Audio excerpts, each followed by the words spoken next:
Good morning, students. Today our topic is Vital Villages, Thriving Towns, chapter number 8 from History, class 6. तो आज हम पढ़ते हैं other steps to increase protection irrigation. तो जो king और किंगडम होते थे, अगर गांव नहीं होते तो शहर या किंगडम नहीं बन पाते। नए नए हथियार बनने लगे, हमने लोहे की चीज़ें देखी, एग्रीकल्चर में इस्तेमाल होती थी, फिर इरिगेशन का इस्तेमाल हुआ प्रोडक्शन को बढ़ाने के लिए।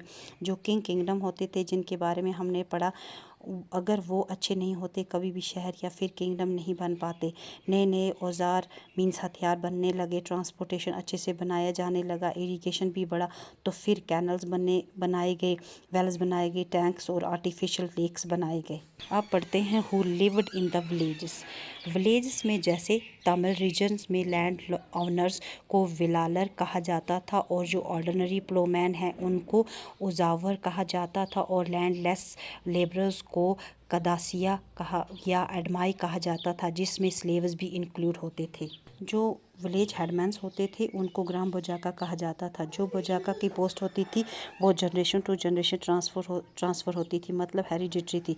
जो ग्राम बोजाका का जो सन था वो भी वही पोस्ट पे बैठ सकता था। ग्राम बोजाका बहुत बड़े लैंड ओनर होते थे, यानी खूब सारी ज़मीन होती थी, और स्लेव एंड वर्कर्स वगैरह को ये हायर करते थे लैंड को कल्टीवेट करने के लिए। किंग जो है वो इनके थ्रू टैक्स को कलेक्ट करते थे गाँव से, वो ग्राम बोजाका ये करवाते थे किंग के लिए। जो ग्राम बोजाका थे वो जज और पुलिस मैन का रोल भी अदा करते थे। गृहपति जो थे वो इंडिपेंडेंट फार्मर थे और स्मॉल लैंड ओनर्स थे।